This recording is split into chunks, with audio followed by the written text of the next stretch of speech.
to keep going, so you can like stop it here, mark the time, and we'll get to part 2. Now part 2, so he ends with F sharp, the major third, and then he's going to go here, okay?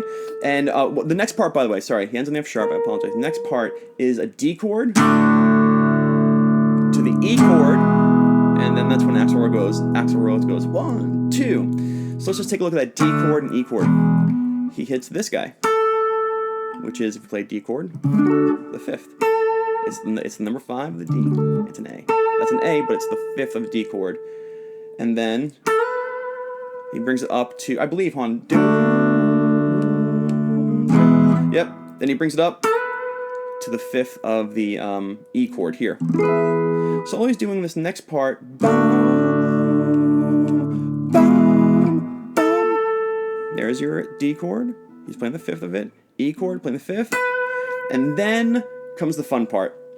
Now this part right here took not a long time, but it took me like some time to be like, wait, what's happening here?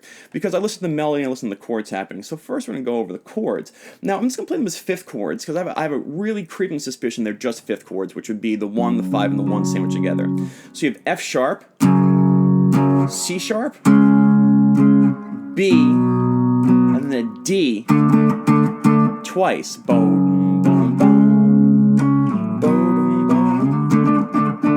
Sharp, C sharp, B, D. So what does he do? Okay, so let's back up to the beginning of part 2. D, E.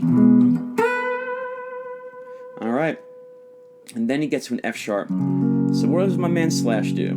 Well, he gets back to the F sharp chord that he saw earlier, and he plays. Listen to this arpeggio. Now, if you look at this note here is in the chord. We usually play like this, but this note here, this is 1, 5, 1, 5. Okay? 1, 5, yeah. All right, 1, 5, 1, 5. But he doesn't want to play like that because that doesn't sound like a melody. It sounds like you're plucking the notes out of a chord. Again, this is going to be your final product. So what does he do? Slides it up to here. Okay? And takes this arpeggio of the chord, but he slides it, and then so you got boom, boom, boom, boom. That's a C sharp chord. Where does he slide to? Oh look, a C sharp. He's created this theme. Boom. The next part, B. So what does he do? Well, he's in this area to keep a kind of consistent feel. He plays this B chord here. Now let's take a look at this. This is a B5, really. This is a 9th fret of the D string, 11th fret of the G string, and 12th fret of the B string. And that's a B5 chord. That's a B in this D-shaped chord from my How Bar Chords Connect video. And it comes right up this arpeggio. Alright, so before we get there, you have the F sharp to the C sharp, then the B chord, creating this cool theme, and then he's consistent, but what he does here is he bends up to the C sharp. But here's the cool thing, is on top of the C sharp, the band goes to a D. And at first my mom was like, what? But listen, I'm going to do a terrible job humming. You know, bo-dum, bum, ba, bo-dum, bum, ba. So they're on a C sharp, but the band moves to a D. Well, what happens when you put a C sharp on top of a D chord? And hopefully some of you know this. You get a D major 7, and that's so cool. What happens if you have a D chord, which is the interval is 1, 3, 5 of a D major scale, and then you put the major 7, that becomes a C sharp. So to keep this theme going and it sounds great, he still hangs on the C sharp, which temporarily causes a D major 7 chord, which is a beautiful chord. And if you listen, this, honestly, this passage is nothing short of beautiful. So you have the F sharp to the C sharp, slide there, then you have the B chord, and that's over the D chord. Bo-dum, bum, bum, bo-dum, bum, bum, ba-da-da-doo-dum, bum, bo-dum, bum, bum. So I'll do the whole thing again. It's, sorry. My bad.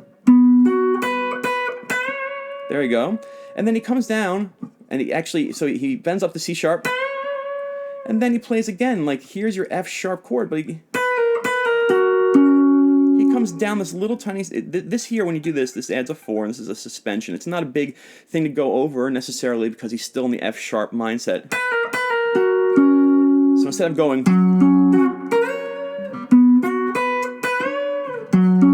Instead of repeating that, he just comes down backwards on the F-sharp, slides back up to C-sharp, and then a B again into the C-sharp. So here's the whole line.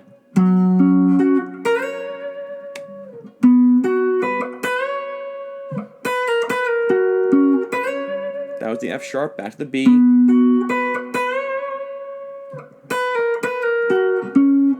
And right here changes, right here. Okay, so we're almost there, and don't worry, at the end I'm going to play the whole thing so you can see it. So after this part, he's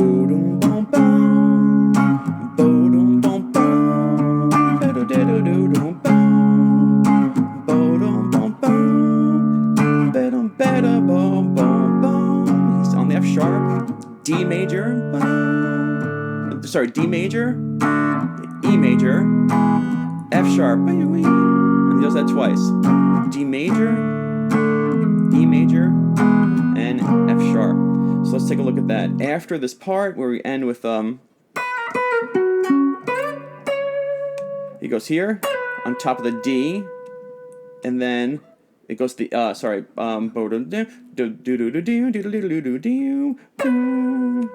E, F-sharp, and then he brings it down to here, which is in the D chord, and then he ends it down in F-sharp minor scale. So this little part here that occurs over the D and the E, after it comes out of this,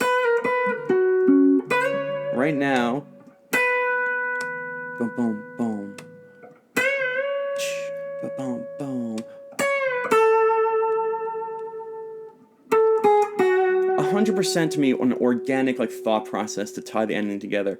If you take a look, D and E, when you do that, you have this this A major scale. That's the D, which is the 4, the E is the 5, and again, this is making it way too overcomplicated.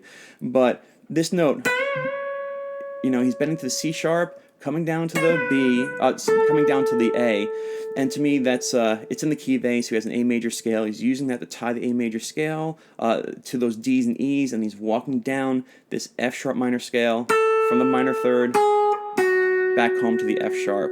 So it's not a lot of theory on that little tiny ending. To me, it's Slash saying, well, I can hear how it's going to end, and he hums it. So I hope that last part wasn't what the hell, but literally that part is just that you can tell it's an organic thought process that I think it was a natural tendency to lean towards the ending. So now I have my looper set up. I'm going to play the whole thing. Probably going to screw it up 7 times around, but listen. I'm going to try and shout the chords out. It's going to go terribly, right? But here is everything on top of the chord progression for the first Masters of Melody, Estranged by Slash. Let's see.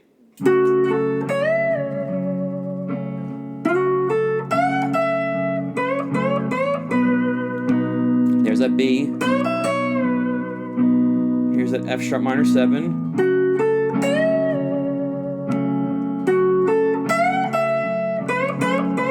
B.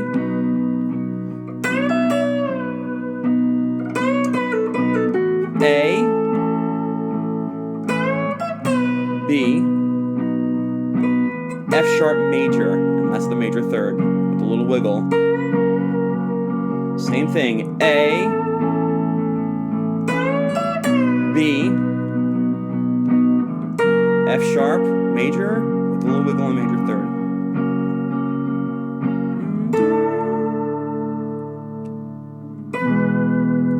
One, two, F sharp, B,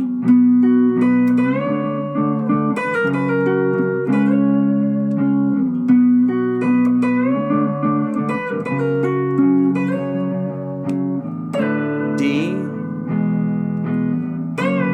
there's an F sharp, D, E, F sharp. Man, I hope I did this justice. The first breakdown of Masters of Melody. I chose a huge one. My God, it's going to be a 25-minute video or something like that. I haven't figured it out yet. So here's the whole walking away point. Hopefully you made it this far. The whole point is, if you're going to be writing a melody for a song that's going to be going on an album, you got to care for it. And it makes it so much better if you can organically produce organic produce.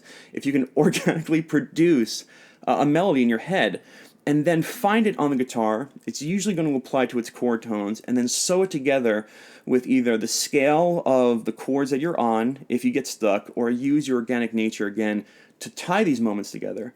And this isn't about how it came across. It's just about why it works. So I hope you understand why we did this. I hope it brought some new knowledge to you, and I hope that you're going to enjoy this new series, because I have a lot of random ones coming, some longer, some shorter. I'll stop talking. Thanks for sticking around. I really hope you enjoyed it. Bye.